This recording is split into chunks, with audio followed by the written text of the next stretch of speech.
What is negativity? Like, what is being envious or jealous of someone or wishing them harm? What does that do for you? That's like you picking up this right here, this glass of tea, and say it's poison. That's like you drinking it and expecting that person to die.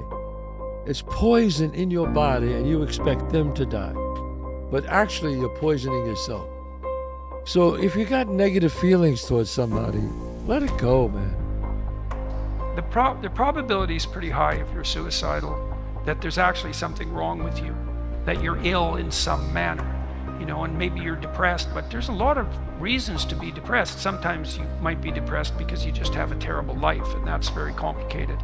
But sometimes you're depressed because you have an immunological condition, an inflammatory condition, or you're ill in some way that hasn't been diagnosed, or you have seasonal affective disorder and your circadian rhythms are off. Like, there's a lot of reasons that you can get desperate enough to be suicidally depressed, and there's always the possibility that that can be fixed. And it's tricky because when you're depressed, you definitely think that the future is dismal, and the past is dismal, and the present is unbearable, and the future is definitely worse, and it's all your fault besides. Negative emotions, it's bad. It's not going to mean anything in 10 years, 5 minutes from now, let alone 10 years from now. It's bullshit. So enjoy your life. If there are people around you that love you, it's pretty likely that they'll never really recover. And so, you might be thinking that if you took yourself out, you'd be doing the people around you a favor, and often people who are depressed, they really believe that. But, I've had lots of clients who were pretty damn traumatized by a familial suicide, and they just torture themselves for the rest of their life thinking, what if, I had one client, for example, her relative committed suicide an hour after she missed a phone call from him. It's like, how the hell do you recover from that, Because you just think, if I would have just been there, and then you can't talk to the person about it. There's no real way of rectifying that. You just live with that guilt, and it's a pretty damn awful thing. That's why most societies regard suicide as a crime, because you leave an aftermath of catastrophic destruction in your wake, and that's also not a good thing. So, if you're depressed, you're going to think it's going to be better for everyone else if you're just gone, but generally that's far from the truth. Almost inevitably, it's far from the truth.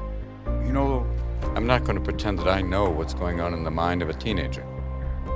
All I'm saying is Kyle made a mistake. If you're that depressed, reach out to someone. And remember, suicide is a permanent solution to temporary problems. Life is precious, and it's beautiful just to wake up in the morning. Before I used to take it all for granted. I didn't care. I didn't care about nothing. I didn't care about family, friends, relatives, achievements. I didn't care about fuck all. I just didn't care. But now, after going to hell and back, I appreciate fresh air and a glass of water.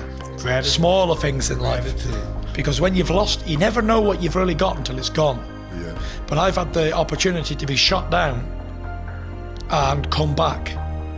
Wishing people bad, trying to hold somebody down. I mean, you have to realize something.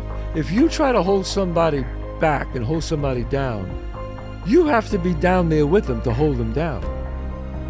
Remember that. But to coat your mind from negativity, the way you can put a coating around your mind is with one simple thing: gratitude.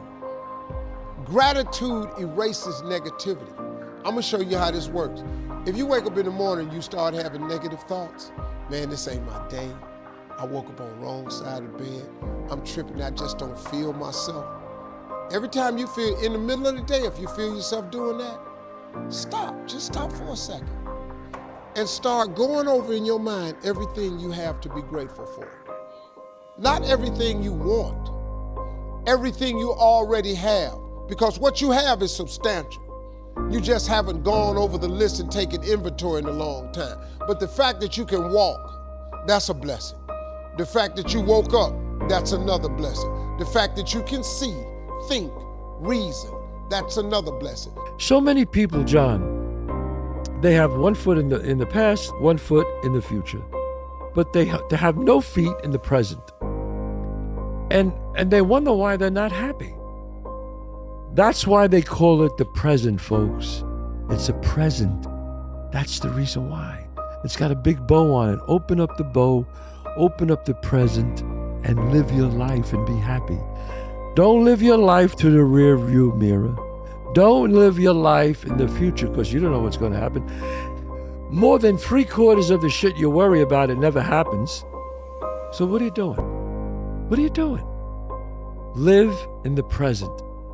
It's always your next moment that counts. Always. The next decision you make is the one that counts. That's it. All you got to do is start changing the way you think. It's as simple as, it's not a magic trick. Thing that matters are others. Way beyond yourself. Self goes away. Ego, bye-bye. Realize there are a lot of amazing people out there to be grateful for. And a loving God. And other than that, good luck. That's what life is about.